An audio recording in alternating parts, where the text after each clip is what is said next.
नमस्कार दोस्तों, आप सभी का एक बार फिर से हार्दिक स्वागत करता हूं। बात करेंगे 11 अगस्त के एडिटोरियल सेशन की। और आज के सेशन में मैंने कुछ न्यूज़ हेडलाइंस भी जोड़ी हैं ताकि आपको ये पता लगे कि किसी भी सेंटेंस में कोई वर्ड का किस प्रकार से मीनिंग निकाला जाता है और कोई वर्ड कैसे सेंटेंस में यूज किया जा सकता है। तो कुछ एक्स्ट्रा वोकैबुलरी भी आज के सेशन में आपके लिए रहेगी। सेशन को एंड तक देखें, जरूर से दोस्तों के साथ शेयर कीजिएगा। आइए स्टार्ट करते हैं इस मोटिवेशनल कोट के साथ। If plan doesn't work, change the plan but never the goal. यदि कोई योजना काम नहीं करती है तो लक्ष्य बदलने की जरूरत नहीं है, योजना को बदलने की जरूरत है। एक बार फिर से सोचने की जरूरत है। आशीष क्लासेस ऐप के बारे में उन स्टूडेंट्स के लिए जो बच्चे नए जुड़े हैं, ये ऐप आप डाउनलोड कर सकते हैं प्ले स्टोर से या फिर डिस्क्रिप्शन में दिए गए लिंक से। क्यों डाउनलोड करनी है? क्योंकि यहाँ पर बहुत सारे पेड कोर्सेज अवेलेबल हैं और जल्द ही यहाँ पर करंट अफेयर्स के फ्री ऑफ कॉस्ट वीडियोज़ आपको उपलब्ध होंगे। जल्द ही वीडियोज़ अपलोड होने शुरू हो जाएंगे, तो उसके लिए आप इस ऐप को ज़रूर से डाउनलोड कर लें, क्योंकि ये ऐप उन बच्चों के लिए भी उपयोगी होने वाली है जो पेड कोर्सेज इन्होंने एक्सेस नहीं किया है। इस बुक के बारे में बता दूं मैं आपको कि ये बुक जनवरी से लेकर जून तक के जो वर्ड्स थे द हिंदू एडिटोरियल के, उन वर्ड्स को कंपाइल करके ये बुक तैयार की गई है। ई बुक है, आप ऐप में इसको पढ़ सकते हैं। 1800 से अधिक वर्ड्स यहाँ पे हैं। इस बुक को भी आप प्राप्त कर सकते हैं ई बुक सेक्शन में जाकर एप्लीकेशन पर। आज की न्यूज़ हेडलाइंस की बात करें, क्योंकि मैंने ये एक्स्ट्रा फीचर जोड़ा है और मैं उम्मीद करता हूँ बेहद आपको पसंद आएगा। एक नई चीज़ है। इस माध्यम से उन बच्चों के लिए जो बच्चे कहते हैं कि सर बेसिक से इंग्लिश सीखनी है, जो बच्चे कहते हैं सर जीरो लेवल से इंग्लिश सीखनी है, उनको लगता है कि एडिटोरियल तो बड़ा ही मुश्किल लगता है, तो फिर इंग्लिश की शुरुआत कहाँ से की जाए? तो आप शुरुआत यहाँ से भी कर सकते हो कि काफ़ी बार न्यूज़पेपर में, चाहे वो न्यूज़पेपर द हिंदू हो या टाइम्स ऑफ इंडिया हो या इंडियन एक्सप्रेस हो या कोई भी अखबार की बात आप कर लें, जनरली अखबार वाले क्या करते हैं कि हेडलाइन में कुछ एक नया वर्ड डालने की कोशिश करते हैं। तो उस नए वर्ड को आप, एक तो वोकैबुलरी आपकी एनरिच होगी, दूसरा आप एक कंटेक्चुअली एक सीखेंगे कैसे वर्ड का यूज सेंटेंस में किया जा सकता है। तो सबसे पहली हेडलाइन है, Congress announces truce in Rajasthan after Pilot meets Rahul Priyanka. मैंने हाईलाइट किया है जो वर्ड आपको सीखना है यहाँ पे। तो यहाँ एक तो बात ध्यान रखिएगा, एक तो चीज़ ये सीखेंगे आप कि न्यूज़ हेडलाइंस जो भी होती हैं उनमें जनरली आप देखने में आता है कि प्रेजेंट सिंपल का प्रयोग करते हैं। काफ़ी सारे बच्चे कमेंट में पूछते हैं कि सर ऐसा क्यों होता है? ऐसा इसलिए होता है कि जो भी एडिटर है, जो भी लिखने वाला है, जो भी अखबार के अंदर न्यूज़ हेडलाइंस बना रहा है, वो ये चाहता है कि भाई आपको उस घटना से रूबरू वैसे ही करवाया जाए कि वो घटना आपके सामने ही घटित हो रही है। बिल्कुल जीवंत बनाने के लिए उस सीन को आपको ये प्रेजेंट सिंपल में दिया जाता है। तो Congress announces truce in Rajasthan after Pilot meets Rahul and Priyanka. इसका मतलब ये है कि सचिन पायलट की मुलाकात राहुल गांधी और प्रियंका गांधी से हुई। राजस्थान के पॉलिटिकल घटनाक्रम पर ये एक हेडलाइन और एक न्यूज़ आर्टिकल था। तो राजस्थान में सचिन पायलट की मुलाकात राहुल गांधी और प्रियंका गांधी से, और उसके बाद में कांग्रेस ने यहाँ पे ट्रूस की घोषणा की। तो ट्रूस क्या होता है वो समझिएगा। सीज फायर, आर्मिस्टिस या ट्रीटी, संधि जिसको बोलते हैं, एक बार फिर से पैचअप कर लेना बोलते हैं। सारी कलह जो भी आपकी हुई है, जो झगड़े हुए हैं, उसको भुलाकर वापस से साथ आ जाना जिसको बोल सकते हैं, उसे कहा जाएगा ट्रूस। तो ट्रूस के सिनोनिम होंगे सीज फायर, आर्मिस्टिस, ट्रीटी। दूसरा है 11 anti flood project stalled Nepal. 11 anti flood projects. Anti flood का मतलब ये है कि बाढ़ को रोकने के लिए जो राहत कार्य किए जाते हैं, बाढ़ को एंटी जहां पे लगोगे ना, उसके बिल्कुल ऑपोजिट आप फोर्स लगाओगे। तो 11 एंटी फ्लड प्रोजेक्ट्स हैं, उनको मतलब कह सकते हो 11 anti flood project stalled Nepal. Nepal ने नेपाल को रोक दिया, यूँ कह सकते हो। शायद यहाँ पे बाई नेपाल होगा। तो 11 anti flood projects stalled by Nepal, ऐसा कुछ होना चाहिए। स्टॉल्ड बाई, मुझे गलत मैंने लिख दिया इसको, बाई नेपाल इसको पढ़ लीजिएगा ना। नेपाल के द्वारा 11 एंटी फ्लड प्रोजेक्ट्स जो है रोक दिए गए। स्टॉल का मतलब ऑब्स्ट्रैक्ट है, इम्पीड है, हिंडर है, रोक देना इसका मीनिंग है। ठीक है। इसके बाद अगर बात करें तो एक हेडलाइन है, Sabarimala pilgrimage will stick to COVID protocol. Sabarimala आप समझते हैं केरला में है, और पिलग्रिमेज तीर्थ यात्रा को बोलते हैं। तो जो सबरीमाला में तीर्थ यात्रा पर गए जो लोग हैं, तीर्थयात्री जो हैं, विल स्टिक टू, वो मतलब पालन करेंगे। अब स्टिक टू का मतलब पालन करना है, तो एडहेयर टू, अबाइड बाई या फिर कीप। ठीक है। पिलग्रिमेज तीर्थयात्री, तो सबरीमाला में जो तीर्थ यात्रा करने वाले लोग हैं वो मतलब यहाँ पे कोविड प्रोटोकॉल, कोविड के संबंधी जो नियम प्रावधान हैं उनका पालन करेंगे, ये कहा गया है। स्टिक टू का मतलब एडहेयर टू है, अबाइड बाई है, कीप है। एक बात ये भी समझ सकते हैं कि स्टिक के साथ में टू लगता है, जबकि अबाइड के साथ में बाई लगेगा, एडहेयर में टू लगेगा। प्रॉब्लम्स गैलोर फॉर पुलिस, दो चीज़ें सीखने वाली हैं। इसका मतलब तो ये है कि पुलिस वालों के लिए प्रॉब्लम्स, बहुत अधिक मात्रा में प्रॉब्लम्स हैं पुलिस वालों के लिए। गैलोर जो शब्द है ये एक एडजेक्टिव है और पोस्ट पोज्ड एडजेक्टिव है, मींस ये नाउन के बाद में ही इस्तेमाल होता है। आप गैलोर प्रॉब्लम्स नहीं कर सकते, प्रॉब्लम्स गैलोर तो नाउन के बाद में ये यूज हुआ है, इसलिए आप इसको पोस्ट पोज्ड एडजेक्टिव के रूप में भी जानते हैं, ये भी ध्यान रखिएगा। गैलोर के सिनोनिम्स एप्लेंटी कर सकते हो, इन अबेंडेंस कर सकते हो, बहुतायत में होना। और एक आपको दे रखा Lebanon's cabinet faces pressure to step down, तो लेबनान की कैबिनेट जो है उस पर दबाव है कि वो इस्तीफ़ा दे, उसने दबाव झेला है इस्तीफ़ा देने में, क्योंकि बैरूत में जो ब्लास्ट हुआ था उसके बाद में वहाँ की जनता काफ़ी आक्रोशित है। तो स्टेप डाउन का मतलब क्या है, रिज़ाइन करना है, स्टैंड डाउन करना है, इस्तीफ़ा देने की बात है, पीछे हटने की बात है, राजकाज छोड़ने की बात है, तो उसे आप रिज़ाइन या स्टैंड डाउन से डिनोट कर सकते हो। तो काफ़ी सारे वर्ड्स आपने इन 5 हेडलाइंस में ही सीखे हैं। ये प्रोसेस आप खुद भी अपनाएं, क्योंकि मेरा अल्टीमेट उद्देश्य यही है कि जो मैं पढ़ा रहा हूँ उनसे सीख कर आप खुद भी प्रयास अपने स्तर पे करें, तभी आपको अच्छा रिजल्ट मिलने वाला है। चलिए बात करते हैं हॉस्पिटल्स एफआईआर। ये एक आर्टिकल आपके सामने है, हॉस्पिटल्स एफआईआर।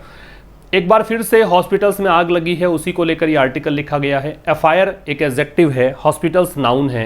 तो हॉस्पिटल्स वो हॉस्पिटल्स जो बर्निंग हैं, जो कि अब्लेज हैं, यूँ कह सकते हो, वो हॉस्पिटल्स जिनमें आग लग रही है। तो जलते हुए हॉस्पिटल्स, मैं इस प्रकार से इस हेडलाइन को बता सकता हूँ, जलते हुए hospitals, burning hospitals you can से। ठीक है, चलिए बात करेंगे। जो बच्चे नए हैं मैं उनको बता दूं कि जो रेड कलर में और अंडरलाइंड पार्ट है वो सब्जेक्ट हैं, जो भी ब्लू कलर में है वो सारे के सारे वर्ड, कुछ मतलब यूँ कहें कि आपको वो वर्ड नहीं पता हो शायद, तो उसका मैंने यहाँ पे डिस्क्राइब किया है, या फिर मैं बता दूंगा किस प्रकार से उसका मीनिंग है। ठीक है, चलिए बात करते हैं। The shocking deaths of, the shocking deaths, deaths का मतलब मृत्यु होती है, शॉकिंग का मतलब है अचंभित कर देने वाली, शॉक कर देने वाली। शॉक एक प्रकार से नेगेटिव वर्ड है, जब झटका लगता है, धक्का सा लगता है, उसे शॉक कहा जाता है। शॉकिंग प्रेजेंट पार्टिसिपल है। ये कैसे पता लगा, क्योंकि नाउन से पहले एडजेक्टिव आता है, ये आपको भी पता है, और एडजेक्टिव जब आईएनजी फॉर्म में आता है तो उसे कहा जाता है प्रेजेंट पार्टिसिपल। तो जो शॉक कर देने वाली डेथ्स हैं, किसकी, ऑफ एटलीस्ट 19 पीपल, कम से कम 19 लोगों की, इन स्पेशल फैसिलिटीज कहां पर हुई है, विशेष जो फैसिलिटीज बनाई गई हैं, सुविधाएं बनाई गई हैं, किसके लिए, कोविड-19 मैनेजमेंट के लिए। कहां पर, विजयवाड़ा में, और कहां पर, अहमदाबाद में। इन्होंने, अब ये शॉकिंग डेथ सब्जेक्ट हो गया, इसकी वर्ब ये है। तो ये जो डेथ्स हुई हैं इन्होंने एक्सपोज कर दिया है, ये जो लोग मरे हैं इस चीज से पर्दाफाश हो गया है। क्या चीज का पर्दाफाश हो गया है, द डीप रोट। रोट यहाँ पे नाउन है, रोट का मतलब आप, मैंने शायद लिखा नहीं है, ये गलत है यहाँ पे, हैविंग अप एंड डाउन, ये शेप्स नहीं होगा, वो अनड्यूलेट का कल वाला रह गया शायद, मैंने कॉपी नहीं किया होगा। रोट जो शब्द है ना, इसका मतलब आप यूँ कह सकते हो करप्शन को, रोट का मतलब करप्शन कह सकते हो, रोट का मतलब डिक्लाइन कह सकते हो, सड़ जाना, डिटीरियोरेशन हो जाना, डिक्लाइन हो जाना, या फिर करप्शन, इन सब को बोलते हैं रोट। ठीक है, तो ये कहना चाहता है कि इन चीज़ों ने एक्सपोज कर दिया है कि बहुत गहरा यहाँ पे डिटीरियोरेशन है, विकृति है, किस चीज़ में, इन रेगुलेटरी प्रोसेसेस। रेगुलेटरी का मतलब नियामक, प्रोसेसेस मतलब तौर तरीके, तो नियम संबंधी जो भी तौर तरीके हैं, जो भी प्रोसेसेस हैं, उनमें काफ़ी ज़्यादा मतलब कह सकते हो विकृति है। फॉर इंस्टीट्यूशनल, संस्थागत, एंड कमर्शियल, वाणिज्यिक, मतलब जो related to commerce, building safety, तो बिल्डिंग सेफ्टी की बात है, बिल्डिंग सुरक्षा की बात है। यहाँ तक की बात में क्या है कि जो ये एक झटका देने वाली या अचंभित कर देने वाले जो लोग मरे हैं, यहाँ पे 19 लोग मरे हैं कम से कम, स्पेशल फैसिलिटीज़ में कोविड-19 मैनेजमेंट के लिए जो विशेष सुविधाओं का इंतजाम किया गया था विजयवाड़ा और अहमदाबाद में, इन डेथ्स ने यहाँ पे एक्सपोज कर दिया है कि जो रेगुलेटरी प्रोसेसेस हैं, जो नियम संबंधी चीज़ें हैं, उनका मतलब बिल्कुल भी पालन नहीं किया जा रहा है, यूँ कह सकते हो, उसमें डिटीरियोरेशन है। किस स्तर पर है, तो बिल्डिंग सेफ्टी के लिए जो इंस्टीट्यूशनल कमर्शियल बिल्डिंग सेफ्टी है, जो संस्थागत और कमर्शियल बिल्डिंग है, उनकी सेफ्टी के लिए जो भी नियम कानून है उनका सही ढंग से पालन नहीं किया जा रहा है। यही समझ में आता है इस घटना से। वाइल जबकि, यद्यपि इस अर्थ में आता है। 11 died in the Andhra Pradesh incident, 11 लोग मरे आंध्र प्रदेश इंसिडेंट में। 11 यहाँ पे सब्जेक्ट है, डाइड यहाँ पे वर्ब है, तो 11 लोग यहाँ पे आंध्र प्रदेश की घटना में उनका निधन हो गया। वेयर, जहाँ पर, अब ये जो वेयर है वो रिलेटिव एडवर्ब है, ध्यान से सुनते चलना, हर एक लाइन में, हर एक शब्द में कुछ ना कुछ सीखने को है। वेयर यहाँ पे क्या है, एडवर्ब ऑफ प्लेस है। ये यहाँ पे बता रहा है कि जहाँ पर, जहाँ कहाँ, जहाँ आंध्र प्रदेश में घटना घटी है ना, वहाँ की बात कर रहा है। तो जहाँ पर अ होटल हैड बीन, अब ये हैड बीन टेकन है, ये पैसिव वही सब है। टेक ओवर है, ये एक पूरी फ्रेजल वर्ब है, इसका मतलब नोट करना। टेक ओवर का मतलब होता है अधिग्रहित करना, टेक ओवर से मतलब क्या है, अधिग्रहित करना, मीन्स आपने कोई चीज को अपने कंट्रोल में ले लिया, उसको बोलते हैं टेक ओवर। तो while 11 died in Andhra Pradesh incident, यहां पे जहां 11 लोग आंध्र प्रदेश की घटना में मारे गए थे, जहां पर एक होटल जो है वो एक प्राइवेट हॉस्पिटल के द्वारा टेक ओवर किया गया था, अधिग्रहित किया गया था। किसके लिए? ताकि कोविड-19 केयर सेंटर को चलाया जा सके। रन का मतलब चलाना, संचालित करना। वहीं 9 patients perished in the blaze, 9 patients, 9 जो रोगी हैं वो मतलब मर गए। पेरिश का मतलब मर जाना होता है, ठीक है, नष्ट हो जाना भी होता है, लेकिन चूंकि पेशेंट्स है इसलिए मरना ही उपयुक्त रहेगा यहाँ पे कंटेक्चुअल अगर मीनिंग देखें तो। 9 पेशेंट्स जो हैं वो मर गए इन द ब्लेज, ब्लेज का मतलब भी आग होती है जो ये फायर हुई थी। In a Gujarat hospital, Gujarat intensive care unit, कहाँ पर? गुजरात हॉस्पिटल के आईसीयू में। आईसीयू की फुल फॉर्म दे रखी है इंटेंसिव केयर यूनिट, समझ में आ गया होगा आपको। तो ये देखो मैंने वाइल से पढ़ा ना, तो इसका मतलब इस तरह से पढ़ा कि जहां 11 लोगों की मृत्यु हुई थी आंध्र प्रदेश की घटना में, जहां पर एक होटल को एक निजी चिकित्सालय के द्वारा, हॉस्पिटल के द्वारा टेक ओवर किया गया था, किस लिए? कोविड-19 केयर सेंटर को रन करने के लिए। वहीं 9 पेशेंट्स मर गए थे गुजरात के हॉस्पिटल में आईसीयू में लगी आग में। पेरिश काफी इंपॉर्टेंट वर्ड है, काफी बार आता है, क्लोज टेस्ट में बहुत बार आता है, याद रखिएगा। और रोट का यहां मतलब गलत लिख रखा, लेकिन आप लिख लीजिएगा, डिक्लाइन होता है, डिटीरियोरेशन होता है, ठीक है, या फिर करप्शन भी हो सकता है, भ्रष्टाचार भी कह सकते हो। आइए आगे बढ़ते हैं। These ghastly incidents which claimed the lives of those, तो दीज, ये, गास्टली मतलब डरावना, टेरिबल, आप यहां पे टेरिबल कह सकते हो इसका, या फिर आप इसको कह सकते हो हॉरिबल, ठीक है, ये दोनों से आप इसको व्यक्त कर सकते हो। तो इंसिडेंट्स तो यहां पे नाउन है, गास्टली जो है वो यहां पे क्या है, आप कह सकते हो एडजेक्टिव है। तो एलवाई एंडिंग वर्ड्स जो हैं वो एडजेक्टिव भी हो सकते हैं, उसका ये जीता जाता एग्जाम्पल आप देख सकते हो। एक एग्जाम्पल जिसमें एलवाई हो और वो एडजेक्टिव हो, वो यहाँ से आप सीख सकते हो कि नाउन से पहले आया तो एडजेक्टिव है, वरना हम जनरली ये मानते हैं कि एलवाई एंडिंग वर्ड्स क्या होते हैं, एडवर्ब होते हैं।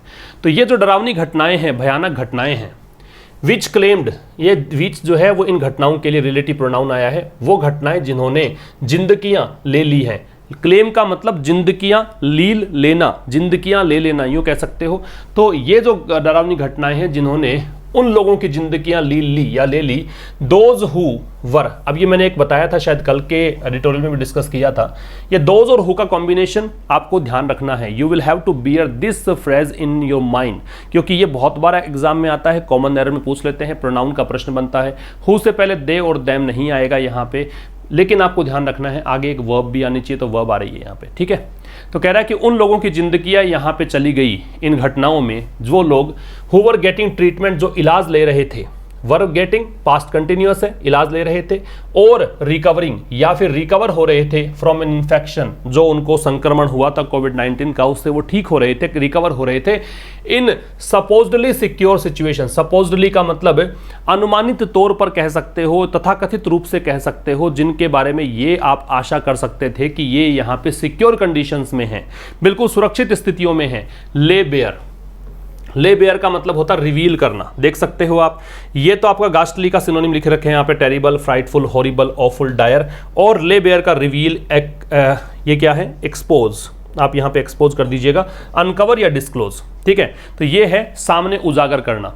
तो ये जो सिक्योर कंडीशंस में इनको लग रहा था कि सिक्योर कंडीशन में है, ठीक है, ये जो चीज़ें हैं वो ले बेयर मतलब यहाँ पे क्या कह सकते हो कि वो उजागर करती हैं द लैक ऑफ प्रिपेयर्डनेस। क्या उजागर करती हैं? द लैक, लैक का मतलब कमी। अब यहाँ पे द क्यों है? क्योंकि लैक के बाद में दे रखा है कमी किस चीज़ की है, कमी है प्रिपेयर्डनेस की, तैयारियों की। तो इस कारण से लैक यहाँ पे निश्चित हो गया, तो द लग गया, क्योंकि किसी भी नाउन के बाद में आप प्रेपोजिशन लगाकर एक और नाउन जोड़ते हैं तो वो जनरली ये होता है कि वो निश्चित बन जाएगा, डेफिनेट बन जाएगा, इसलिए द का प्रयोग है। तो ये यहाँ पे दिखाता है कि भाई कमी है तैयारियों की, किसमें? स्टेट्स में, मतलब राज्यों के बीच अगर बात करें तो राज्यों के पास तैयारियों का अभाव है। टू मैनेज, किस लिए तैयारियां चाहिए थी? मैनेज करने के लिए। द एक्सपेंडिंग पेंडेमिक, एक्सपेंडिंग का मतलब बढ़ती हुई। मैं फिर आपसे पूछूं कि एक्सपेंडिंग क्या है, तो आप कहेंगे प्रेजेंट पार्टिसिपल है। क्यों है? क्योंकि पेंडेमिक यहाँ पे नाउन है, नाउन से पहले एडजेक्टिव लगता है, और अभी बताया मैंने कि एडजेक्टिव अगर आईएनजी फॉर्म में हो तो वो क्या होता है? Present participle. तो कह रहा है कि मैनेज करने में स्टेट्स में तैयारियों का अभाव है। मैनेज किस चीज़ को करना था? बढ़ती हुई वैश्विक महामारी को, पेंडेमिक वैश्विक महामारी है, कोविड-19 की बात कर रहे हैं। And hasty contracting procedures, hasty का मतलब जल्दीबाजी में, काफ़ी जल्दीबाजी में किया गया वो हैस्टी होता है। कॉन्ट्रैक्टिंग प्रोसीजर्स, कॉन्ट्रैक्टिंग का मतलब क्या होता है? कॉन्ट्रैक्टिंग का मतलब कह दीजिए सिकुड़ता हुआ, कॉन्ट्रैक्ट करना, सिकुड़ना, संकुचित होना। प्रोसीजर्स का मतलब जो भी नियम कानून कायदे हैं, जो भी आप एक मेथडोलॉजी यूज़ करते हो, किसी भी चीज़ में आप कोई क्रियाविधि यूज़ करते हो, उसको बोलते हैं प्रोसीजर्स। तो जो सिकुड़ती हुई प्रोसीजर्स हैं, हैस्टी प्रोसीजर्स हैं, उनकी बात ये कर रहा है। उसके चलते यहाँ पे इनके पास मैनेजमेंट की कमी है। मैं रिपीट कर देता हूँ, ये जो एक गास्टली इंसिडेंट्स हुए हैं, गास्टली के तो देखो सिनोनिम दे रखे हैं यहाँ पे, तो ये जो डरावनी घटनाएं हुई हैं, है ना, भयानक घटनाएं हैं, वो घटनाएं जिनके कारण काफ़ी सारी जिंदगियां चली गई। जिंदगियां किसकी चली गई? एक तो देखना इंसिडेंट्स को देखकर यहाँ पे क्लेम्ड है, क्लेम्ड का जो सब्जेक्ट है वो ये वाला है। दूसरा है दोज हु वर, ये जो वर है वो दोज को देखकर है, ठीक है। तो वो डरावनी घटनाएं जिनके कारण जिंदगियां चली गई हैं, उन लोगों की जो कि इलाज प्राप्त कर रहे थे या फिर वो किसी इन्फेक्शन से रिकवर हो रहे थे इन सपोजली सिक्योर कंडीशंस। किस कंडीशन में? उनको तो ऐसा ही था, कम से कम वो तो सपोज करके आए थे, कम से कम वो तो ये एक्सपेक्ट करके आए थे कि भाई उनको बिल्कुल सही तरीके से एक इलाज मिलेगा, वो रिकवर होकर घर लौटेंगे। तो इसलिए कहा गया है कि सपोजली सिक्योर कंडीशंस, मतलब सुरक्षित स्थितियां, और ऐसा माना गया था, इस प्रकार से अनुमानित सुरक्षित स्थितियां कह सकते हो। ले बेयर, अब ये ले बेयर है वो इसी को देखकर आ रहा है, ये जो वर्ब है वो इसको देखकर आ रही है, ये सब्जेक्ट है। तो ये जो डरावनी घटनाएं हुई हैं, इन घटनाओं ने बिल्कुल उजागर कर दिया है। उजागर क्या कर दिया है? कि तैयारियों का अभाव है राज्यों में। तैयारियां किस चीज़ की? कि जो बढ़ती हुई वैश्विक महामारी है, इसको मैनेज करने के लिए जो तैयारियां चाहिए थी राज्य में, वो तैयारियां राज्य नहीं कर पाए। एंड हैस्टी कॉन्ट्रैक्टिंग प्रोसीजर्स, और किसका अभाव है? और यहाँ पे क्या चीज़ है? एक तो ये मतलब समझ में नहीं आ रहा है स्टेट्स को। दूसरा, यहाँ पे जो भी इनको प्रोसीजर्स यूज़ करने हैं वो भी काफ़ी ज़्यादा जल्दीबाजी में यूज़ किए जा रहे हैं। इस प्रकार की चीज़ें यहाँ पे उजागर हुई है। आगे देखिएगा, इन अ फैमिलियर पैटर्न, इन मतलब में, ए मतलब एक, फैमिलियर एडजेक्टिव है, पैटर्न नाउन है, नाउन से पहले एडजेक्टिव है। और एक बात मैं बता देता हूँ, काफ़ी बार बताया मैंने कि जब भी आर्टिकल आप यूज़ करते हो, यहाँ पे देखो आर्टिकल है, तो आर्टिकल के बाद में you have to count how many words are there. We can see that there are two words, familiar and pattern. So pattern is a noun and familiar will be called adjective. सो यहाँ पे इन अ familiar pattern का मतलब हो गया एक बिल्कुल वो पैटर्न जो कि जाना पहचाना है, बिल्कुल चिर परिचित अंदाज कह सकते हो। तो एक फैमिलियर पैटर्न में civic and fire authorities, civic का मतलब तो जैसे नगर पालिका वगैरह ये जो होते हैं उसी को बोल सकते हैं। फायर अथॉरिटीज़ का मतलब क्या हो गया? वो अधिकारी जो कि ये कह सकते हो फायर ब्रिगेड वगैरह कह सकते हो। तो ये जो अथॉरिटीज़ हैं, तो एक चिर परिचित अंदाज में सिविक और फायर अथॉरिटीज़ हैं। हु यहाँ पे इन दोनों के लिए आ रहा है। वो लोग जो कि वर एक्सपेक्टेड, जिनसे एक्सपेक्ट किया गया था। वर एक्सपेक्टेड पैसिव वॉइस कहलाएगा, है ना, बी के साथ में थर्ड फॉर्म है। इनसे ये आशा की गई थी टू मॉनिटर द सेफ्टी, कि ये सुरक्षा का निगरानी रखेंगे। मॉनिटर का मतलब निगरानी रखना है, निरीक्षण करना है, कि ये मॉनिटर करेंगे सुरक्षा की ऑफ सच बिल्डिंग्स। कैसी बिल्डिंग्स? ऐसी बिल्डिंग्स। सच के बाद में नाउन देखो प्लूरल आती है। अगर प्लूरल नहीं आएगी और सिंगुलर काउंटेबल नाउन आ गया तो डेफिनेटली उससे पहले आर्टिकल लगेगा। ये सच के केस में आप देख पाएंगे, ठीक है। तो ऐसी बिल्डिंग्स की सुरक्षा की निगरानी रखने के लिए इनसे एक्सपेक्ट किया गया था। तो कह रहा है कि have sought to pin responsibility. अब ये जो हैव सॉट है, इसका सब्जेक्ट ये बनेगा भाई, ये मैंने हाईलाइट नहीं किया, civic and fire authority subject है। तो ये जो नगर पालिका या नगर निगम के जो लोग हैं, अधिकारी हैं, या फायर ब्रिगेड वाले अधिकारी हैं, इन्होंने क्या किया? इन्होंने ये चाहा, सॉट जो है वो थर्ड फॉर्म है सीक की। सीक का चाहना, तलाशना या प्रयास करना, मांगना। तो इन्होंने क्या चाहा है? To pin responsibility for the carnage. Carnage का मतलब नरसंहार होता है, बहुत बड़ी संख्या में लोगों को मार दिया जाना होता है। तो ये इसीलिए कार्नेज शब्द का यूज़ किया लेखक ने, क्योंकि बहुत बड़ी संख्या में लोग मरे हैं इस आग से लगने से। तो कह रहा है कि इन्होंने ये चाहा to pin responsibility for the carnage on the owners. अब देखो एक बात समझना, ये पिन और ये फिर मैं कहूँगा समथिंग, फिर यहाँ पे ऑन, फिर ये दे रखा है ऑन समबडी। तो pin something on somebody, note कर सकते हो, पिन समथिंग ऑन समबडी। इसका मतलब क्या होता है? इसका मतलब जिम्मेदारी या दोष दूसरे पर डाल देना। तो इन्होंने क्या प्रयास किया? इन्होंने प्रयास किया कि ये जो नरसंहार हुआ है, बहुत बड़ी संख्या में लोग मरे हैं, इसकी जिम्मेदारी, इसका दोष किस पर डाल दिया जाए? प्रॉपर्टीज के ऑनर्स पर, जिनका वो बिल्डिंग थी, उनके जो मालिक हैं, उन पर वो दोष डाल दिया जाए। ये इनका प्रयास रहा। रिपीट कर देता हूं। तो ये इसीलिए लेखक ने कहा कि भाई फैमिलियर पैटर्न है, अक्सर ऐसा देखने में आता है, जैसा कि अमूमन होता है वैसा ही इस बार भी हुआ है। क्या हुआ है कि सिविक और फायर अथॉरिटीज़ हैं जिनसे ये आशा की गई थी कि वो ऐसी बिल्डिंग्स की सुरक्षा संबंधी मॉनिटरिंग वो करेंगे, इन्होंने क्या किया है, इन्होंने ये प्रयास किया है कि जो बिल्डिंग्स के ओनर हैं उन पर ये दोष डाल दिया है, दोष मढ़ दिया है कि ये आग वगैरह लगी है वो इनके कारण है, इनकी बिल्डिंग ही सही तरीके से सुरक्षा जो नियम है उनका पालन करती हुई नजर नहीं आ रही थी, इस कारण ये आग लगी। इन्होंने कुछ अपना दोष दूसरों पर डालने की कोशिश की। आगे देखेंगे, they are being held responsible, they यहां पे आ रहा है जो ओनर्स हैं बिल्डिंग्स के, उनके लिए आर बीइंग हेल्ड, हेल्ड आपको पता है कि होल्ड की थर्ड फॉर्म होती है, होल्ड होती है फर्स्ट फॉर्म, फिर हेल्ड होती है सेकंड फॉर्म, फिर हेल्ड होती है थर्ड फॉर्म, तो ये फर्स्ट सेकंड और थर्ड फॉर्म है। They are being held responsible, for, responsible के साथ में फोर लगता है, ये ध्यान रखिएगा। किसी पर भी दोष डालना, किसी को जिम्मेवार ठहराना, उसके लिए फोर लगेगा, तो उनको दोषी ठहराया जा रहा है। मैं इसको ऐसा इसलिए पढ़ रहा हूं क्योंकि पैसिव वॉइस बन रहा है, बीइंग के साथ थर्ड फॉर्म आप देख सकते हैं, ये पैसिव स्ट्रक्चर है और ये प्रेजेंट कंटिन्यूअस का पैसिव वॉइस है। इजएमआर का पैसिव बनाने का तरीका ये होता है कि आप उसमें बीइंग लगाते हैं और पैसिव वॉइस में थर्ड फॉर्म लगती ही है, इस कारण से हेल्ड थर्ड फॉर्म है। उनको दोषी ठहराया जा रहा है किसके लिए, फेलियर के लिए। फेलियर, असफलता, असफलता कौन सी, to obtain a no objection certificate. No objection certificate आपने डेफिनेटली सुना होगा, इसको एनओसी बोलते हैं, नो ऑब्जेक्शन सर्टिफिकेट। क्या बोल सकते हैं इस पे, मतलब कोई आपत्ति नहीं है ऐसा प्रमाण पत्र। अब इसको हिंदी में, शुद्ध हिंदी में क्या है मुझे नहीं पता, लेकिन आप एनओसी ध्यान रखिएगा। ऑब्टेन का मतलब प्राप्त करना है, तो उनको जिम्मेदार ठहराया जा रहा है मालिकों को कि उन्होंने एनओसी नहीं लिया, सबसे पहली बात। दूसरा, या फिर in the case of the hotel turned covid care centre, या फिर ऐसी कंडीशन में कि किसी होटल जो कि तब्दील हो गया कोविड-19 केयर सेंटर में, होटल भी लिए गए, चूंकि बहुत बड़ी संख्या मरीज आए तो सरकार करे क्या, इसलिए होटल्स को लिया काम में ताकि वो उनको कोविड-19 सेंटर बनाया जा सके, है ना, केयर सेंटर बनाया जा सके। तो उस केस में जहां पर होटल जो कि तब्दील हो गए कोविड-19 केयर सेंटर में, carrying out electrical upgrades for safety, तो यहां दोषी किसको ठहराया, भाई वहां तो कह दिया कि इन्होंने एनओसी नहीं ली, लेकिन होटल वगैरह तो एनओसी लेकर रखते हैं, तो वहां पर किस पर दोष लगा दिया, वहां कहा कि इन्होंने इलेक्ट्रिकल अपग्रेड्स जो हैं वो कैरी आउट नहीं किए। कैरी आउट का मतलब एग्जीक्यूट करना है, किसी चीज का पालन करना कह सकते हो, ओबे करना कह सकते हो।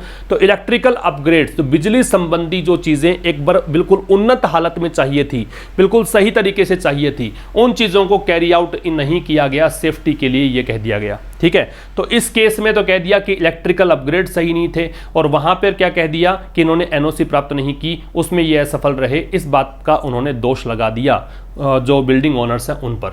This is clearly untenable. अब ये दिस इसलिए कहा है कि जो ये व्यूज है ना, जो सिविक अथॉरिटीज और फायर अथॉरिटीज हैं जो अपना दोष दूसरों पर डाल रही है, उनके जो इस प्रकार के व्यूज हैं, ये जो चीज है वो बिल्कुल स्पष्ट रूप से अनटेनेबल है, मतलब ये इनडिफेंसिबल है, ये बचने योग्य नहीं है। आप देख सकते हैं अनटेनेबल के सिनोनिम इनडिफेंसिबल या अनडिफेंडेबल है, ये मतलब आप इन चीजों को कहकर बच नहीं सकते हो। ठीक है, आप अपना दोष दूसरों पर डाल रहे हो, ठीक है, लेकिन आप बच नहीं सकते इन चीजों से, आप अपनी जिम्मेदारी से मुंह नहीं मोड़ सकते, इसके लिए कहा गया है।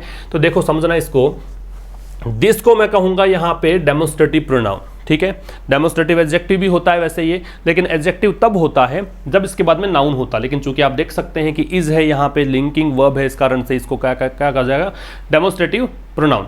इज यहां पे लिंकिंग वर्ब है, क्लियरली यहां पे एडवर्ब है, अनटेनेबल यहां पे एडजेक्टिव है, क्योंकि जब लिंकिंग वर्ब आती है तो कॉम्प्लीमेंट आता है सेंटेंस में, और कॉम्प्लीमेंट एक एडजेक्टिव हो सकता है, पता है, एडवर्ब नहीं हो सकता, ये ध्यान रखिएगा। तो यहां पे अनटेनेबल एडजेक्टिव, और वैसे भी मैंने बता रखा है कि जिन शब्दों का एंड ABLE से होता है वो जनरली क्या कहलाते हैं, एडजेक्टिव ही कहलाते हैं, तो उस लिहाज से भी एडजेक्टिव हुआ। एडजेक्टिव को मॉडिफाई करने का काम एडवर्ब करता है, इस कारण से ये एडवर्ब हुआ। तो ये बिल्कुल ऐसी चीज है जिससे बच नहीं सकते हो आप। कारण क्या है, क्योंकि जो सुप्रीम कोर्ट ऑफ इंडिया है, सुप्रीम कोर्ट ऑफ इंडिया से पहले दे लगेगा, क्योंकि जो सुप्रीम कोर्ट ऑफ इंडिया है ऑब्जर्व किया है उसने। ऑब्जर्व करने का मतलब क्या है, आप चुपचाप से अगर देख रहे हो, वीडियो देख रहे हो, तो आप ऑब्जर्व करते हो कि सर किस प्रकार से पढ़ा रहे हैं, क्या समझाने की कोशिश कर रहे हैं, आप अपने आप एक थॉट जनरेट करते हो अंदर कि सर टीचर अच्छा है कि बुरा है, कि स्टाइल ठीक है कि नहीं है, वो ऑब्जर्वेशन है आपका। तो सुप्रीम कोर्ट ने यहाँ पे ऑब्जर्व किया है अबाउट अ डिकेड अगो, एक दशक पहले, अबाउट लगभग, अ डिकेड, डिकेड का मतलब 10 सालों का समूह, एगो का मतलब पहले, किसमें, उपहार सिनेमा फायर ट्रेजेडी, एक 10 साल पहले एक ट्रेजेडी और हुई थी। ट्रेजेडी कॉमेडी का ऑपोजिट होता है, ये कल भी हमने डिस्कस किया था, कॉमिक का मैंने बताया था, ट्रेजिक का उल्टा कॉमिक, यहाँ पे ट्रेजेडी का उल्टा कॉमेडी, ट्रेजेडी का दुखांत घटना। तो सुप्रीम कोर्ट ने ऑब्जर्व किया था, मतलब ये एक चीज़ मन ही मन एक बना ली थी सुप्रीम कोर्ट ने कि 10 सालों पहले उपहार सिनेमा जो ट्रेजेडी हुई थी दिल्ली के अंदर, उसमें क्या कहा था, pulling up authorities. Pulling up का मतलब क्रिटिसाइज करना है, पुल अप का मतलब क्रिटिसाइज करना है, स्कोल्ड करना है, डांटना है। अथॉरिटीज़ अधिकारी including the union home ministry, उसमें शामिल थे कौन, केंद्रीय गृह मंत्रालय। किसके लिए, फॉर एब्डिकेटिंग रेस्पॉन्सिबिलिटी, डाटा क्यों उनको, क्योंकि वो अपनी जिम्मेदारियों को छोड़ रहे थे, त्याग रहे थे। एब्डिकेट का छोड़ना, त्यागना होता है, डिसओन करना होता है, रेस्पॉन्सिबिलिटी जिम्मेदारी होती है, and passing the buck on, ये ध्यान रखना, पास द बक का मतलब होता है अपनी जिम्मेदारी दूसरों पर डालना। जैसे वो था ना पिन समथिंग ऑन समबडी, वैसा ही होता है पास द बक, इसका मतलब अपनी जिम्मेदारी दूसरों पर डाल देना। On the management of the institution, और ये जिम्मेदारी किस पर डाली इन्होंने, ये जिम्मेदारी डाल दी थी इंस्टीट्यूशन के मैनेजमेंट पर, ठीक है, जो इंस्टीट्यूशन था उसका जो व्यवस्था करने वाले लोग थे उन पर डाल दी जिम्मेदारी। रिपीट कर देता हूँ, तो यहाँ कह रहा है कि ये बिल्कुल इनडिफेंसिबल बात है, इस बात से आप बच नहीं सकते ये बातें कहकर कि भाई सिविक अथॉरिटीज़ और फायर जो अथॉरिटीज़ है उन्होंने कहा है कि हमारी जिम्मेदारी नहीं, जिम्मेदारी है बिल्डिंग ऑनर्स की, और कुछ कारण गिनाए कि एनओसी नहीं लिया, इलेक्ट्रिकल अपग्रेड्स नहीं कराए, तो ये बातें, इससे बच नहीं सकते आप। तो कह रहा है कि सुप्रीम कोर्ट ऑफ इंडिया जो है उसने 1 दशक पहले भी ऑब्जर्व किया था कि उपहार सिनेमा जो फायर ट्रेजेडी केस हुआ था दिल्ली में, उसमें अधिकारियों को डांटते हुए, क्रिटिसाइज करते हुए, जिसमें गृह मंत्रालय भी शामिल है, कि उन्होंने क्या किया था, उन्होंने यहाँ पे अपनी जिम्मेदारियों से मुंह मोड़ा था और जिम्मेदारियां डाल दी। किस पर, दोष किस पर मत दिया था, इंस्टीट्यूशन के मैनेजमेंट पर, कि इनके कारण ऐसा हुआ। In the Ahmedabad ICU blaze, तो अहमदाबाद के आईसीयू में जो आग लगी, in the Ahmedabad ICU blaze, Ahmedabad के आईसीयू में जो आग लगी, ब्लेज का मतलब है आग, ठीक है, इसको ब्लेज पढ़ेंगे। पेशेंट्स एक्सपेक्टेड, तो जो रोगी थे, जो इलाज ले रहे थे, मरीज थे, उन्होंने ऐसा एक्सपेक्ट किया, ऐसा मतलब आशा की, द इंस्टीट्यूशन की इंस्टीट्यूशन से, to offer the highest level of safety, कि जिस इंस्टीट्यूशन में, जिस हॉस्पिटल में वो दाखिल हैं, जहां वो एडमिट हुए हैं, वहां उनको ये एक्सपेक्टेशन थी कि उनको हाईएस्ट लेवल्स ऑफ सेफ्टी मिलेगा, उच्च स्तरीय, सर्वोच्च स्तरीय उनको सुरक्षा मिलेगी। बट सफर्ड, लेकिन उन्होंने क्या एक्सपीरियंस किया, यहाँ सफ़र का मतलब एक्सपीरियंस करना है, इनकर करना है। उन्होंने क्या चीज़ झेली, इन्होंने ये चीज़ झेली कि as it was ill equipped to fight a fire, कि ये जो इंस्टीट्यूशन था जहाँ वो एडमिट थे वो बिल्कुल इल इक्विप्ड था। इल इक्विप्ड का मतलब क्या है कि बिल्कुल भी उनके पास व्यवस्था नहीं थी। इल जहाँ लग गया, इसका मतलब मान के चलो कि you are going to convey a negative meaning. So here again you can say that the meaning will be negative. And ill equipped का मतलब है, एक क्या करते हैं, वेल इक्विप्ड, तो सुसज्जित होता, पूरी तरीके से सामग्रियाँ उनमें होती जिसकी रिक्वायरमेंट है। इल इक्विप्ड का मतलब जो चीज़ चाहिए वो भी आपके पास नहीं है। तो इनके पास आग से लड़ने के लिए, फाइट ए फायर, आग से लड़ने के लिए उनके पास सुरक्षा इंतजाम सही नहीं थे, ये इन्होंने पाया, ये इन्होंने सफ़र किया। आगे बात करते हैं, safety regulation of buildings used for health care delivery. Safety regulation, सुरक्षा संबंधी नियम, ये रेगुलेशन शब्द बहुत बार आता है, आपको ध्यान हो जाना चाहिए कि रेगुलेशन का मतलब rules and laws you can say, है ना, ये है कानून कायदे, रेगुलेशन। तो सेफ्टी रेगुलेशन ऑफ बिल्डिंग्स, तो जो बिल्डिंग्स के सुरक्षा संबंधी नियम हैं used for health care delivery, वो बिल्डिंग्स जिनका इस्तेमाल किया गया किसके लिए, हेल्थ केयर डिलीवरी के लिए, मतलब इनको जिनको हॉस्पिटल में तब्दील कर दिया गया था, इज अ सबसेट। तो ये रेगुलेशन जो है एक प्रकार से सबसेट है। सबसेट का मतलब है सेक्शन है या फिर सब डिवीज़न है, तो ये एक प्रकार से भाग है। किसका भाग है, ऑफ द ओवरऑल नीड, जो संपूर्ण आवश्यकता है उसका एक भाग है, टू रेगुलेट हॉस्पिटल, हॉस्पिटल को चलाने के लिए, हॉस्पिटल को नियमों में चलाने के लिए जो चीज़ें ज़रूरत पड़ती है उनमें से एक सेक्शन ये भी है कि बिल्डिंग्स का सेफ्टी रेगुलेशन तो होना ही चाहिए। जहां पर आपने हॉस्पिटल के काम करने शुरू कर दिए हैं जिन बिल्डिंग्स में, वहां पर सेफ्टी रेगुलेशन एक सेक्शन है, इस तरफ भी ध्यान देने की ज़रूरत है। And states should use the recent deadly fire, deadly का मतलब घातक होता है, जानलेवा होता है, तो इसके लिए फैटल यूज कर सकते हो, ठीक है। तो फैटल का मतलब जानलेवा है, घातक है। और स्टेट्स और राज्य जो हैं शुड यूज, ये एक सजेशन हो गया, राज्यों को इस्तेमाल करना चाहिए क्या, द रिसेंट डेडली फायर्स, हाल ही में जो ये घातक जानलेवा आग लगी है उनका इस्तेमाल करना चाहिए। किस रूप में, एज द ओकेजन, एक अवसर के रूप में। अवसर कैसा, to launch much delayed reform, ताकि वो यहाँ पे जो काफ़ी दिनों से रिफॉर्म नहीं हुआ है, जो काफ़ी दिनों से लंबित है, जो सुधार के काम नहीं शुरू हुए हैं, उनको शुरू कर दे। इस रूप में यहाँ से सीख लेनी चाहिए इनको, ठीक है। लॉन्च का मतलब पता ही आपको, कोई भी स्कीम वगैरह लॉन्च करते हैं, कोई भी आप मेजर लॉन्च कर सकते हो, स्टेप लॉन्च कर सकते हो, ठीक है। रिफॉर्म का मतलब सुधार है, इंप्रूवमेंट है, ये नाउन है। डिलेड है वो एडजेक्टिव है, और यहाँ पे मच मैं कहूँगा कि एडवर्ब है, तो मच डिलेड रिफॉर्म। आपको ये भी पता होना चाहिए कि वेरी अगर होता तो वेरी जनरली तब लगता है जब आईएनजी फॉर्म में होता है, मतलब प्रेजेंट पार्टिसिपल अगर होता तो वेरी लगता। ये है पास्ट पार्टिसिपल थर्ड फॉर्म, इस कारण से मच का प्रयोग है। In the absence of safety systems, तो कह रहा है सेफ्टी सिस्टम्स की अनुपस्थिति में, जो सुरक्षा संबंधी सिस्टम होना चाहिए उनके ना होने पर, मैनी डाइड ऑफ फायर, बहुत सारे लोग मर गए आग में। कोई व्यक्ति बीमारी से मरता है तो भी ऑफ लगता, आग से मरा है तो भी ऑफ लगता है, याद रखिएगा। तो बहुत सारे लोग यहाँ पे आग से मर गए। एंड स्मोक इनहेलेशन, स्मोक का मतलब धुआं, इनहेल का मतलब होता है सांस अंदर लेना, एक्सेल होता है EXHALE सांस बाहर निकालना। तो चूंकि वो सांस जब उन्होंने लिया तो धुआं उनके अंदर गया और सफोकेशन से उनकी मृत्यु हो गई, चोकिंग से उनकी मृत्यु हो गई। वाइल दोज हु सर्वाइव्ड, एक बार फिर आप देख सकते हैं the combination, the very familiar combination those plus who, so we cannot add they or them before who, ठीक है। तो यहाँ पे कह रहा है कि while those who survived, और जो लोग जी गए, जिन्होंने सर्वाइव कर लिया, जो वो सहन कर गए इन चीज़ों को, had nothing but luck to count on, उनके पास और कुछ नहीं बल्कि केवल भाग्य ही था जिसके भरोसे वो थे। काउंट ऑन का मतलब होता है रिलाई ऑन, निर्भर होना, काउंट ऑन का रिलाई ऑन, या फिर आप कह सकते हो डिपेंड ऑन, निर्भर होना, ठीक है। बट, अब ये बट जो है वो प्रेपोजिशन के रूप में है, इसका मतलब निकालोगे आप इसके अलावा, एक्सेप्ट, तो उनके पास और कुछ नहीं, जो जी गए, जो सर्वाइव कर गए, जो इन कंडीशन को भी झेल गए, मरे नहीं, वो लोग, उनका मतलब ये है, आप कह सकते हो कि लक था और कुछ नहीं था। आगे देखेंगे, the situation can not be allowed, ये जो स्थिति है उसको अलाउ नहीं किया जा सकता, ये पैसिव वॉइस हो गया, modal plus be plus third form, to continue, कि ये स्थिति कंटिन्यू रहे, इसके लिए आप इसको अलाउ नहीं कर सकते, इन स्थितियों को आप अलाउ नहीं कर सकते वो कंटिन्यू रहे। The national building code of India, ये जो है with additional fire safety provisions, तो एडिशनल का मतलब अतिरिक्त, फायर सेफ्टी प्रोविजंस का मतलब जो भी आग सुरक्षा संबंधी मतलब प्रोविजंस हैं, प्रोविजंस का मतलब वो नियम प्रावधान के लिए कह रहा है। तो national building code of India ये एक प्रकार से मान लीजिए एक सब्जेक्ट आपका है, with additional fire safety provisions, जिसमें अतिरिक्त आग से सुरक्षा संबंधी प्रावधान हो, फॉर हॉस्पिटल्स, हॉस्पिटल्स के लिए, इज, ये इज इसको देखकर है, the basis for hospital accreditation system, ये एक आधार है, बेसिस है, बेसिस का प्लूरल बनता है बेसिस, BASES, ये एक आधार है किसके लिए, for hospital accreditation, accreditation system. Accreditation का मतलब होता है मान्यता मिलना, रिकॉग्नाइज करना, अप्रूवल देना, ठीक है। तो वो एक सिस्टम्स को, हॉस्पिटल एक्रेडिटेशन का सिस्टम का मतलब ये है कि किसी भी हॉस्पिटल को संचालित होने के लिए जो मान्यता दी जाती है, जो अप्रूवल दिया जाता है, उनके लिए ज़रूरी है कि ये होना चाहिए। बात समझ में आ गई। तो national building code of India ये जो है एक प्रकार सर्टिफिकेट है, ये ज़रूरी है किसके लिए, हॉस्पिटल को चलाने के लिए जो मान्यता मिलती है उसके लिए।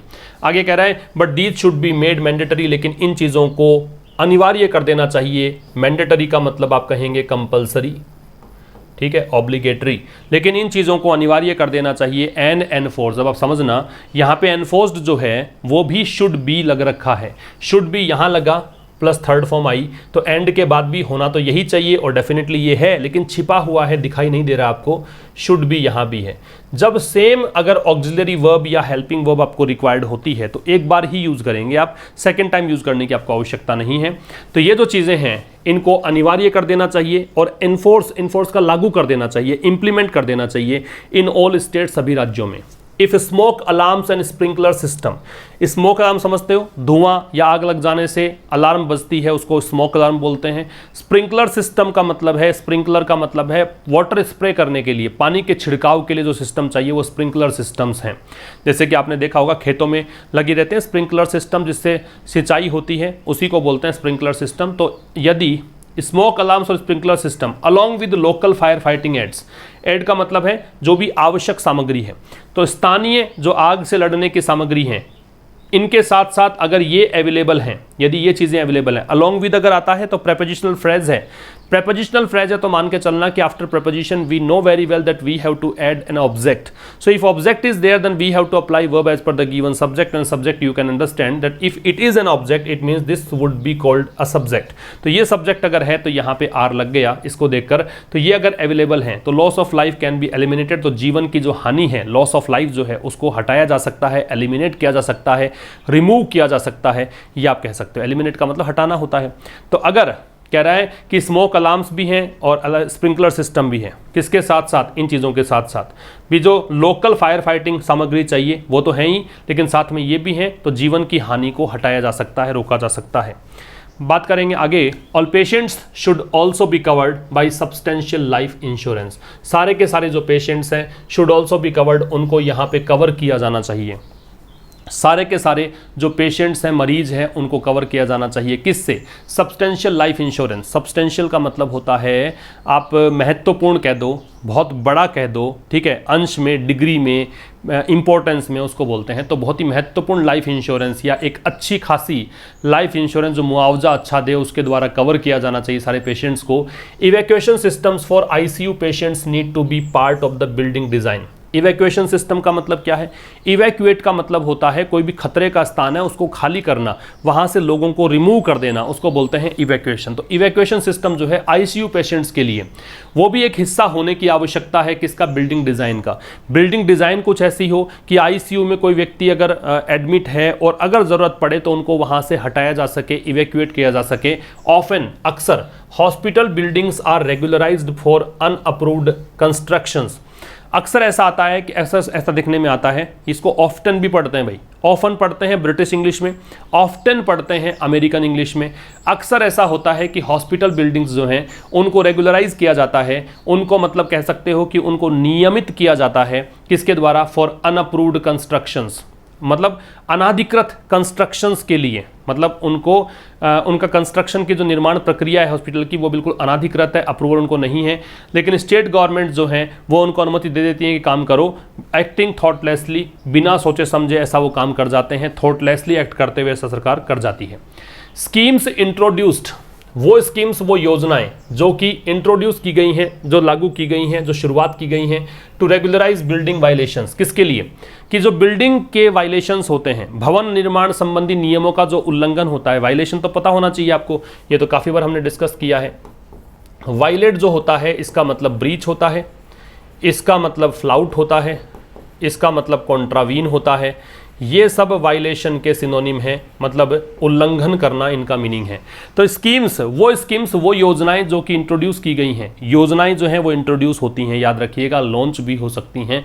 तो वो योजनाएं जो इंट्रोड्यूस की गई हैं टू रेगुलराइज बिल्डिंग वायलेशंस, किसके लिए?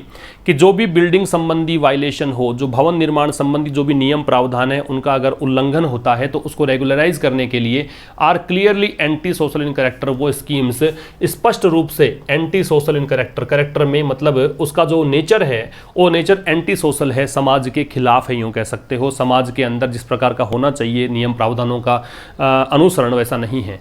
फिर कह रहा है the many fires in institutional buildings. तो इंस्टीट्यूशनल बिल्डिंग्स में जो संस्थागत कोई भी संस्था आदि या फिर हॉस्पिटल ही मान लीजिए, वहाँ पे जो अनेकों आग लगी है, वैसे फायर से पहले दे लगना मतलब ही नहीं है, लेकिन ये उन आग की बात कर रहा है जो लग चुकी है, जो विशेष रूप से ये कुछ घटनाओं की जानकारी दे रहा है, इस कारण से द मैनी फायर्स इसने कहा। एंड द टेरिबल टोल, और जो भयानक मरने वालों की संख्या है, टोल का मतलब होता है मरने वालों की संख्या, और जो भयानक आंकड़ा है मरने वालों का, शुड लीड टू, इन चीज़ों से क्या होना चाहिए? ये मतलब यहाँ पे परिणित होना चाहिए। लीड टू का मतलब होता है रिजल्ट इन, परिणित होना चाहिए, इसका परिणाम निकलना चाहिए। अ फुल इंस्पेक्शन, की पूर्ण स्तरीय जांच हो, इंस्पेक्शन का जांच। देखो SPECT जो होता है ना, ये रूट वर्ड होता है, इसका मतलब देखना होता है, ठीक है। इन इंस्पेक्शन, तो इन का मतलब अंदर, तो उसकी जांच को बोलते हैं, अंदर देखने मतलब जांच करना। ऑफ ऑल सच फैसिलिटीज, कि ऐसी सभी फैसिलिटीज जो हैं सुरक्षा के लिए उनकी जांच हो। सच के बाद मैंने कहा था कि प्लूरल नाउन आएगा, अगर नाउन सिंगुलर हुआ, काउंटेबल हुआ तो ए और एन आएगा। With civil society keeping up the pressure on governments to act, इसमें क्या होगा? सिविल सोसाइटी जो है, ठीक है, वो मतलब अपना प्रेशर बनाए रखे। कीप अप का मतलब है कोई भी चीज़ को बनाए रखे, मेंटेन करे, दबाव बनाए रखे, गवर्नमेंट पर दबाव बनाए रखे। टू एक्ट मतलब कार्रवाई करने के लिए। तो अनेकों जो आग लगी है इंस्टीट्यूशनल बिल्डिंग में और काफ़ी ज़्यादा जो लोग मरे हैं, ये जो चीज़ें हैं, ये इन चीज़ों का परिणाम क्या होना चाहिए? कि अब ऐसी सुविधाएं जो हैं, जो सेफ्टी के लिए जो सुविधाएं होनी चाहिए, उनकी जांच की जाए। और इसमें क्या हो, जो सिविल सोसाइटी है वो यहाँ पे गवर्नमेंट्स पर भी कार्रवाई करने के लिए दबाव बनाए, ये सब होना चाहिए। तो ये आपका एडिटोरियल हुआ। बात करते हैं रिवीजन की। काउंट ऑन का मतलब है रिलाई ऑन, तो 1 नंबर का संबंध है डी से। इवैक्यूएशन का मतलब रिमूवल है, हटाना है, तो इसका संबंध है ई से। पुल अप का मतलब क्रिटिसाइज करना होता है, तो यहाँ पे स्कोल्ड दे रखा है आपको, तो डांटना, ये हो जाएगा। एब्डिकेट का मतलब डिसऑन करना है, त्यागना, तो यहाँ पे सी हो जाएगा। और 5 नंबर ले बेयर है, इसका मतलब है रिवील, तो यहाँ पे बी हो जाएगा। तो ये आपके आंसर्स आएंगे, ये मैच द कॉलम्स के आंसर्स थे।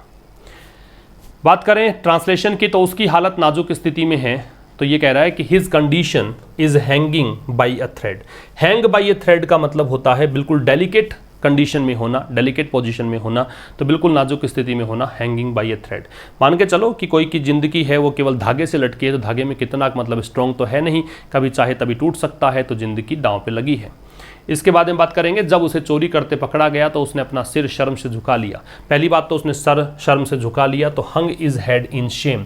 ये जो है, ये हंग तो सेकंड फॉर्म आ गई हैंग की, HANG, तो उसने अपना सर शर्म से झुका लिया, तो ही हंग हिज हेड इन शेम। तो ये दो लिया, कोई भी काम कर लिया तो सेकंड फॉर्म कर दी, कर लिया है होता तो हैज़ है प्लस थर्ड फॉर्म लगाते, तो ही हंग हिज हेड इन शेम।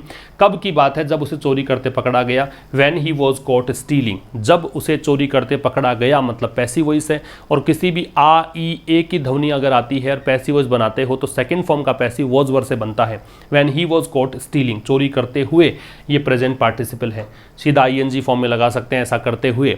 मैंने पढ़ाते हुए उसे समझाया, आई एक्सप्लेन्ड हिम टीचिंग, तो ये हो गया करते हुए, ING फॉर्म प्रेजेंट पार्टिसिपल। अगला है मुझे गुस्सा मत दिलाओ, don't get under my skin. एक तो डोंट एंग्री मी सीधा भी बना सकते हो, ठीक है, या फिर यहाँ पे बनाया नया, don't get under my skin, मुझे गुस्सा मत दिलाओ। तो नई चीज़ें हैं वो यूज़ करें, ज़्यादा प्रभावी आपकी लैंग्वेज होगी। बात करें प्रेपोजिशन की, तो we have no acquaintance, with लगेगा भाई, एक्वेंटेंस के साथ विद लगता है, परिचय होना, हमारा कोई परिचय नहीं है उनके साथ। ही ऑलवेज कनीव्स एट, कनीव्स में एट लगता है, कनीव एट का मतलब होता है गलतियों में साथ देना, तो वह अपने बेटे की गलतियों में साथ देता है। फिर है we should abstain from alcohol, abstain में फ्रॉम लगता है, रिफ्रेन होता तो भी फ्रॉम लगता, हमें एल्कोहल से दूरी बनाए रखनी चाहिए, हमें एल्कोहल से परहेज करना चाहिए, ये कहना चाहता है। तो एब्सटेन में फ्रॉम लगेगा, कनीव में एट लगेगा, एक्वेंटेंस परिचय को बोलते हैं, इसमें विद लगेगा। ये सब कुछ था आज के एडिटोरियल में, तो कुछ खास था कमेंट करके बताइएगा कैसा लगा आपको सेशन, जरूर से दोस्तों तक पहुंचाइए, और जो बच्चे लाइव देख रहे हैं वो लाइक करके जाएं। थैंक यू वेरी मच, मिलते हैं कल शाम 5 बजे, तब तक के लिए नमस्कार, थैंक्स अ लॉट।